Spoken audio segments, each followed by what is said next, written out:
చెప్పేవా చెవిలోన ఒక మాట, పువ్వులతో తుమ్మెద చెప్పే మాట.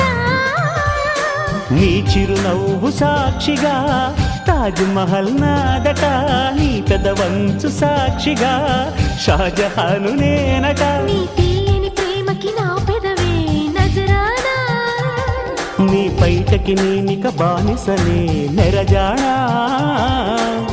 అనంతాల ఆత్మ నీవై చేరుకున్న వేళలో కోకలు కట్టిన కోయిలా కమ్మని కౌగిలియవే.